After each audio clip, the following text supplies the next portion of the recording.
Alam niyo, marami po tayong usapin sa puso kung walang pwedeng mag-resolve, Lord lang eh. Kahit yung wife natin o husband, they cannot. It is between you and God. It is too personal. Yung mga pain, yung mga rejection, yung mga traitorship, yung unfaithfulness. Kung mature ka na, hindi mo na tatalakayin sa husband mo o sa wife yan. Kasi maapektuhan siya. You have to deal with it personally with the Lord. With all honesty. At pagkatapos ng lahat ng issue ito, you will come to the point of saying to the Father, Lord, ano man ang mangyari? Iwanan naman ako ng lahat. Tutuloy ako. Gagawin ko pa rin yung nararapat. Ayaw man nila, ipapangaral ko pa rin. Hindi man nila gusto, ikukuri ko pa rin sila. Tanggalin man nila lahat, okay lang. I choose you in your will. Once na nakaramdam ka ng kirot sa puso, run to Jesus. Siya yung kausapin mo, huwag kang umanap muna dyan ng kapatiran, o ano pang group. Run to the Lord. Surrender that to the Lord. You have to learn.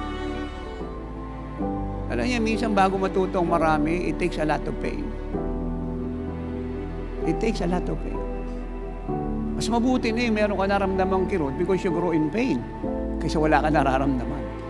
And don't pretend to believe na patay ka na sa sarili mo. Malalaman mo yan. Pag may inalaw, Lord, na isang bagay and you feel so much pain. You learn.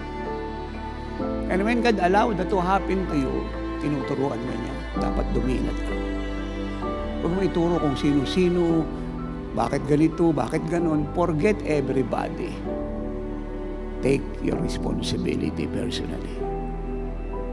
It doesn't matter kung totoo yun o hindi. Ang importante, ikaw yung gusto ng Diyos, hindi sila. Ikaw yung tinuturuan niya, hindi sila. Pag may kasalanan ka, be honest. Be humble. Ask forgiveness. Amen? Ay kung wala, hindi. Move on. But resolve it personally with the Lord. Hindi kailangan bawat isa sa atin magkaroon ng kanya-kanyang karanasan. Hindi po pwedeng ako lang yung marunong sumakay sa Ferris wheel. Dapat marunong ka rin. Amen? Kaya bawat isa dapat may kanya-kanyang karanasan. Kaya hindi tayo po pwedeng mag-interfere kung dinidil na yung mga anak niya at papasok tayo na wala tayong naintindihan. So, unknowingly, we are fighting against God. Kaya dapat mature ka, nakakaintindi ka. Kaya maraming kirot sa puso ng bawat isa na ang Lord lang makakapag-resolve. Pag nagmamature ka na, maintindihan mo sila sa amin. Pagkagaya ka na lang. At pag ginusto mo maging babae talaki ng Diyos, huwag mo kakalimutan pag-aari ka niya. Kahit marami kang gusto, pag ayaw niya, susunod ka sa Kanya. At pag nakikita ng Panginoon na yung mga nakapalibot sa iyo, ay makakaapekto sa iyo, at hindi ka magiging malago, at pare-parehas lang kayo, isang araw, iba-iba na kayo ng upuan, Lord niya yung mag-aayos na. So we develop our life in the presence of God by taking responsibility.